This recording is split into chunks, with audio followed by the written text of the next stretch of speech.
En la fría mañana del 17 de febrero de 1600, en el campo de Fiori de Roma, las llamas consumieron el cuerpo de un hombre que se negó a someter su pensamiento a los dictados de la Iglesia. Su nombre era Giordano Bruno, un filósofo, astrónomo y místico cuya visión del universo lo llevó a enfrentarse a una de las instituciones más poderosas de su tiempo, la Inquisición. Este episodio, más que un simple caso de persecución religiosa, simboliza el eterno conflicto entre el dogma y la libertad intelectual, la autoridad y el cuestionamiento del orden establecido. Para comprender la trascendencia de su proceso y ejecución, es necesario adentrarnos en la historia, las ideas y las implicaciones filosófico-jurídicas de su condena. Bruno no era un hereje común. A diferencia de otros pensadores condenados por la Iglesia, su herejía no consistía en desafiar directamente los dogmas teológicos, sino en proponer una concepción del universo radicalmente distinta a la aceptada por la cristiandad medieval. Influido por la teoría heliocéntrica de Copérnico, llevó la idea aún más lejos al postular que el universo no tenía un centro fijo, que el Sol era solo una de muchas estrellas y que existían innumerables mundos habitados más allá del nuestro. Estas afirmaciones no solo eran científicamente revolucionarias, sino que socavaban el modelo aristotélico tolemaico, adoptado por la Iglesia como parte de su cosmovisión oficial. Pero Bruno no se limitó a la cosmología. Su pensamiento fusionaba elementos de la filosofía hermética, la teología neoplatónica y la metafísica panteísta. Para él, Dios no era un ser trascendente separado de la creación, sino una presencia inmanente en todas las cosas. Esta perspectiva lo alejaba del cristianismo ortodoxo y lo acercaba a una concepción del mundo que, desde el punto de vista de la Iglesia, bordeaba el paganismo y el gnosticismo. En un tiempo donde la uniformidad doctrinal era un pilar del poder religioso y político, estas ideas no podían ser toleradas.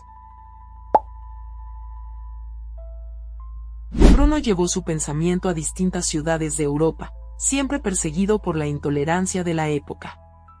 Sin embargo, fue en Venecia donde la historia dio un giro fatal.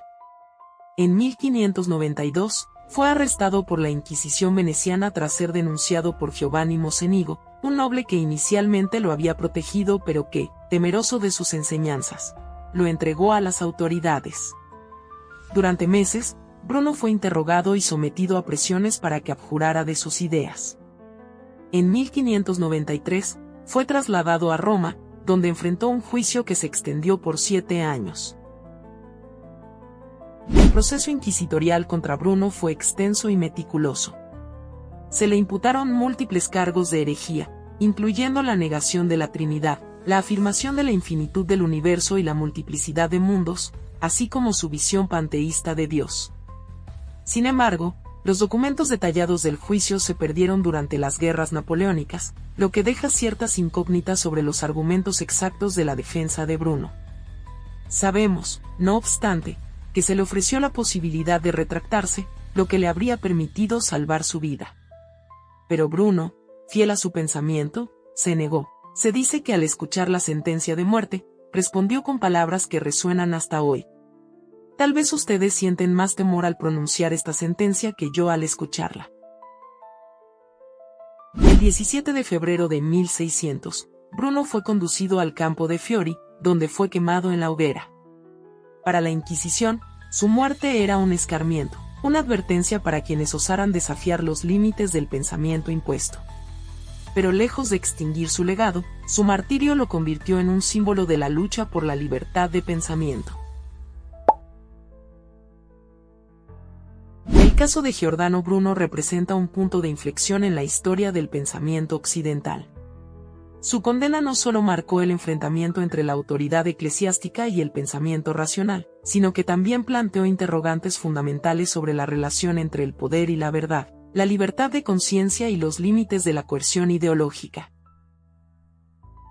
Desde el punto de vista jurídico, su proceso es un reflejo de la lógica inquisitorial, en la que la acusación y el juicio estaban diseñados no para descubrir la verdad, sino para reafirmar el poder de la Iglesia. La Inquisición operaba con procedimientos que hoy consideraríamos profundamente injustos. El acusado carecía de una defensa efectiva, se le privaba de acceso a la prueba en su contra y el castigo ya estaba prácticamente decidido desde el inicio. La presunción de culpabilidad era la norma, y la única salida era la abjuración.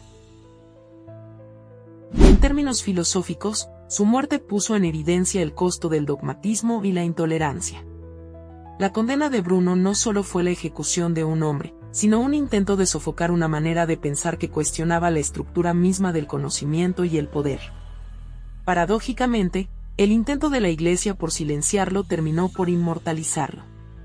Sus ideas, aunque olvidadas por un tiempo, resurgieron con fuerza en el siglo XVIII, cuando la Ilustración reivindicó su figura como mártir de la razón y el libre pensamiento.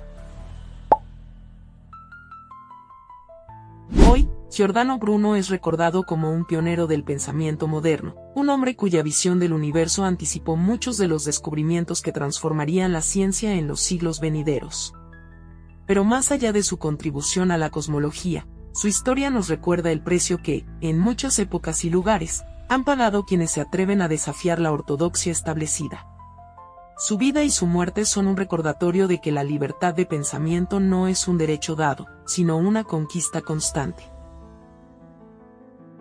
Mientras miramos al pasado y reflexionamos sobre su legado, cabe preguntarnos: ¿qué dogmas actuales limitan nuestra comprensión del mundo? ¿Qué ideas, hoy perseguidas o ridiculizadas, serán el fundamento de la verdad del mañana? La historia de Giordano Bruno nos invita a seguir cuestionando, a desafiar lo establecido y a buscar la verdad más allá de los límites impuestos por el miedo o la conveniencia.